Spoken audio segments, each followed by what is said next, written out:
బులెటిన్లో breaking news చూస్తున్నాము. నేటి నుంచి తెలంగాణ అసెంబ్లీ బడ్జెట్ సమావేశాలు ప్రారంభం కానున్నాయి. ఉదయం 11 గంటలకు సమావేశాలు ప్రారంభం కానున్నాయి. దాదాపు 10 రోజుల పాటు బడ్జెట్ సెషన్ జరిగే అవకాశం ఉందని అధికారులు తెలిపారు. అయితే లోక్సభ ఎన్నికల దృష్ట్యా కేంద్రం ఓటాన్ అకౌంట్ బడ్జెట్ ప్రవేశపెట్టడంతో రాష్ట్ర ప్రభుత్వం కూడా ఓటాన్ అకౌంట్ బడ్జెట్ ను ప్రవేశపెట్టింది. కేంద్రం పార్లమెంటులో పూర్తిస్థాయి బడ్జెట్ ప్రవేశపెట్టనుంది. దీనికి తగ్గట్లుగా రాష్ట్ర ప్రభుత్వం కూడా 25న పూర్తి స్థాయి బడ్జెట్ ప్రవేశపెట్టాలని నిర్ణయించింది. ఈ ఆర్థిక సంవత్సరానికి 2 లక్షల కోట్ల వరకు బడ్జెట్ ఉంటుందని అంచనా వేస్తున్నారు. ఈ బడ్జెట్ ను ఈ నెల 25న జరిగే బడ్జెట్ సమావేశంలో ప్రవేశపెట్టనున్నారు. ఇప్పటికే బడ్జెట్ పై అన్ని శాఖల అధికారులతో సమావేశాలు నిర్వహించారు. పార్లమెంట్ ఎన్నికల ముందు 4 నెలల కాలానికి ఓటాన్ అకౌంట్ బడ్జెట్ పెట్టగా ఇప్పుడు ఆ 4 నెలలు కలుపుకుని పూర్తి ఆర్థిక సంవత్సరానికి బడ్జెట్ ప్రవేశపెట్టనున్నారు. అయితే బడ్జెట్ లో 6 గ్యారంటీలకి అధిక ప్రాధాన్యత ఉంటుందని ప్రభుత్వ వర్గాలు చెబుతున్నాయి. మహిళలకు ఉచిత బస్ సౌకర్యంతో పాటు 500కే గ్యాస్, ఇందిరమ్మ ఇళ్లు, రైతు భరోసా, రుణమాఫీకి అధిక నిధులు కేటాయించనున్నారు. వీటితో పాటు పలు కీలక అంశాలపై అసెంబ్లీలో చర్చించే అవకాశం ఉంది. 10 నుంచి 12 రోజుల పాటు జరగనున్న వర్షాకాల సమావేశాల్లో పూర్తిస్థాయి బడ్జెట్ కు ఆమోదం తెలపడంతో పాటు స్కిల్ యూనివర్సిటీకి బిల్లును ప్రవేశపెట్టి ఆమోదం తీసుకోనున్నారు. అలాగే ఈ సమావేశాల్లోనే జాబ్ క్యాలెండర్ను కూడా ప్రకటించనున్నారు.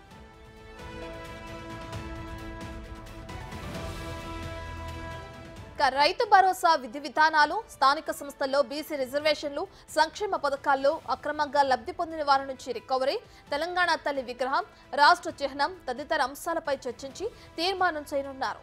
విద్యా, వ్యవసాయ కమిషన్ల ఏర్పాటుపై చర్చించనున్నారు. ధరణిలో జరిగిన అక్రమ వ్యవహారాలపై ప్రభుత్వం వైట్ పేపర్ పెట్టనుంది.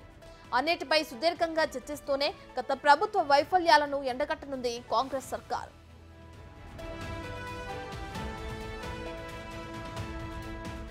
మొత్తంగా బడ్జెట్ తో పాటు పలు బిల్లులు, నివేదికలను సభలో పెట్టనుంది ప్రభుత్వం. దాదాపు 10 రోజుల పాటు సభ జరపాలని డిసైడ్ అయిన నేపథ్యంలో గత ప్రభుత్వ వైఫల్యాలతో పాటు ప్రస్తుత ప్రభుత్వం చేపడుతున్న కార్యక్రమాలను ప్రజలకు తెలియజేసేందుకు ఈ సభా వేదికను ఉపయోగించుకోవాలని ప్రభుత్వం డిసైడ్ అయింది.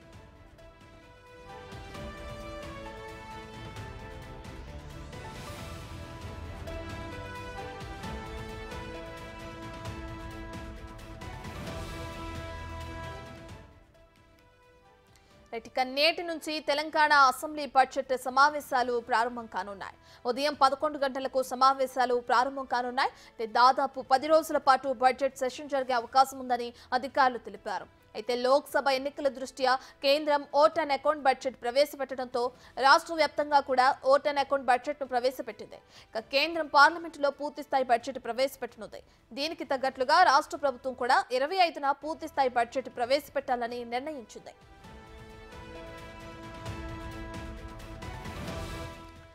ఇదే అంశానికి సంబంధించి మరింత సమాచారాన్ని మా డిప్యూటీ బ్యూరో చీఫ్ సాదిక్ అందిస్తారు. సాదిక్, ఈ రోజు ఉదయం 10 గంటలకు అటు తెలంగాణ అసెంబ్లీ బడ్జెట్ సమావేశాలు ప్రారంభం కానున్నాయి. దీనికి సంబంధించిన డీటెయిల్స్ ఏంటి? ఈ బడ్జెట్ కి సంబంధించి ఏ అంశాలు ఉండనున్నాయి, అంటే దేనికి ఎక్కువగా కేటాయించే అవకాశాలు ఉన్నాయి సాదిక్?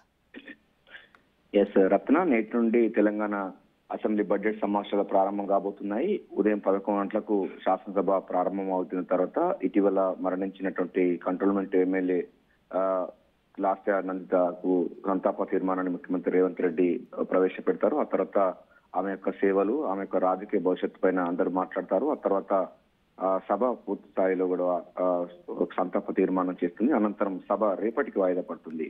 ఆ తర్వాత బీఎస్సీ సమావేశం ఉంటుంది, బిజినెస్ అడ్వైజరీ కమిటీ. దానిలో ఎన్ని రోజులు సమావేశం జరపాలన్న పైన క్లారిటీ రాబోతుంది. ప్రధానంగా 2024-25 సంబంధించిన ఆర్థిక సంవత్సరానికి గాను ఈ బడ్జెట్ సమావేశాలు ప్రారంభం కాబోతున్నాయి. ప్రధానంగా రాష్ట్ర ప్రభుత్వం ప్రియారిటీ తీసుకున్నటువంటి రంగాలకు, అదేవిధంగా ఓటాన్ అకౌంట్ బడ్జెట్ పెట్టినప్పటికీ 4 నెలలకు మాత్రం పెట్టింది. పూర్తి స్థాయి బడ్జెట్ అని చెప్పొచ్చు.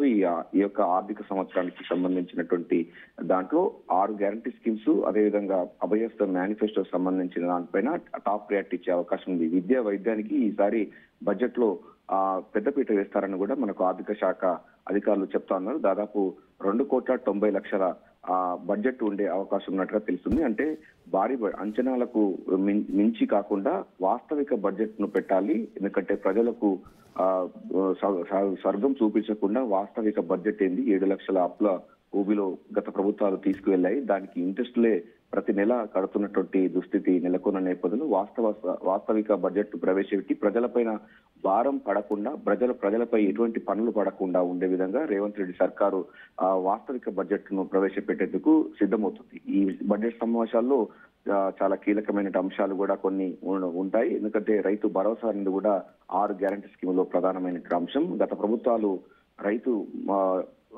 పెట్టుబడి సహాయంగా ఇచ్చేది. అయితే దాంట్లో నాన్ కల్టివేషన్ ల్యాండ్స్ కూడా ఎక్కువ మోతాదులో కూడా దాదాపు 25,000 కోట్ల రూపాయల వరకు కూడా నాన్ కల్టివేషన్ ల్యాండ్స్ కు ఇచ్చినటువంటి దుస్థితి నెలకొంది. అయితే ఈసారి రైతు భరోసా ఎవరికి ఇవ్వాలి, ఎన్ని ఎకరాలకు ఇవ్వాలన్న ఇప్పటికే మంత్రులందరూ కూడా జిల్లా పర్యటన చేస్తున్న నేపథ్యంలో ఆ యొక్క నివేదికను కూడా అసెంబ్లీలో ప్రవేశపెట్టి రైతు భరోసా ఎవరికి ఇవ్వాలి, ఎన్ని ఎకరాల వాళ్ళకి ఇవ్వాలన్న క్లారిటీ చర్చించి ఇది రాబోతుంది. దీంతో పాటుగా మనకు తెలంగాణ తల్లి విగ్రహము, తెలంగాణ తల్లి చిహ్నం అంటే తెలంగాణ రాజసింహం చిహ్నం సంబంధించిన విషయాలు కూడా ఈసారి అసెంబ్లీ సమావేశాల్లో కీలకమైన అంశంగా ఉండబోతుంది.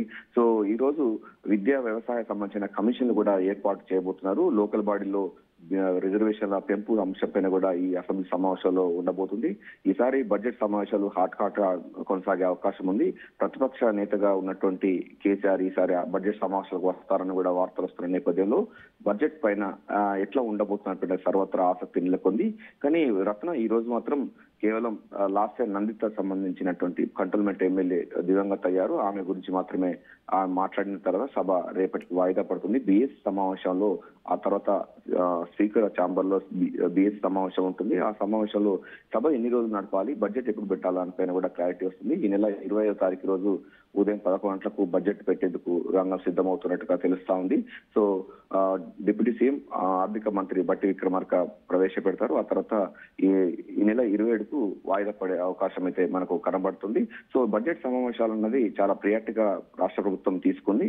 ప్రధానంగా ఉచిత గ్యాస్, ఇందిరమ్మ ఇల్లు, రైతు భరోసా, రుణమాఫీ తదితరమైన అంశాలన్నిటి కూడా అసెంబ్లీ వేదికగా ప్రజలకు మరింత చేరువయ్యే విధంగా రేవంత్ రెడ్డి సర్కార్ అయితే ప్లాన్ చేస్తుంది. ఉద్యోగులకు 1వ తారీఖులు ఇవ్వలేనటువంటి దుస్థితి నుంచి వెళ్ళి ఇప్పుడు 1వ తారీఖు రోజు జీతాలు ఇస్తున్నటువంటి స్థాయికి వెళ్ళడం, 7 లక్షల అప్పుల సంబంధించి దాంట్లో ప్రతి నెల బిల్లులు కడుతూ ఇంట్రెస్టులు కడుతూ రాష్ట్ర ప్రభుత్వాన్ని పూర్తిగా ఆర్థిక క్రమశిక్షతో ముందుకు తీసుకెళ్తున్నారు రేవంత్ రెడ్డి సర్కారు. సో ఈ అంశం పైన టాప్ ప్రియారిటీ ఉండబోతుంది. ఇక నిరుద్యోగులకు సంబంధించిన విషయాల్లో జాబ్ క్యాలెండర్ ను కూడా ప్రవేశపెట్టబోతున్నారు. ఈ జాబ్ క్యాలెండర్ కు చట్టబద్ధత కల్పించే విధంగా ఈసారి అసెంబ్లీ సమావేశాల్లో టాప్ ప్రియారిటీగా ప్రభుత్వం తీసుకోబోతుంది. సో అసెంబ్లీ సమావేశాల సందర్భంగా జాబ్ క్యాలెండర్ విడుదల చేస్తున్నాక ఈ సంవత్సరంలో ఏ ఉద్యోగాలు ఎప్పుడు వస్తాయి, ఎట్లా రిక్రూట్మెంట్ చేస్తామని పూర్తి స్థాయిలో కూడా పారదర్శకమైనటువంటి పరిపాలన ఇచ్చే విధంగా మాత్రం ఈ యొక్క అసెంబ్లీ సమావేశాలు ఉండబోతుంది. కొత్త రెవెన్యూ చట్టం కూడా ROR యాక్ట్ కూడా రాబోతుంది. సో ధరణి సంబంధించి తీసేసి దాని స్థానంలో కొత్త స్థానం ఇట్లాంటి అనేకమైనటువంటి అంశాలపైన అసెంబ్లీ వేదికగా చర్చించబోతున్నారు. ఈ రోజు మాత్రం కేవలం లాస్ట్ నందితకు సంతాప తీర్మానం, తర్వాత సభ వాయిదా పడిన తర్వాత బిఎస్ సమావేశాల్లో ఎన్ని రోజులు జరపాలన్న పైన క్లారిటీ రాబోతుంది. Ratna. Right, thank you Sadiq.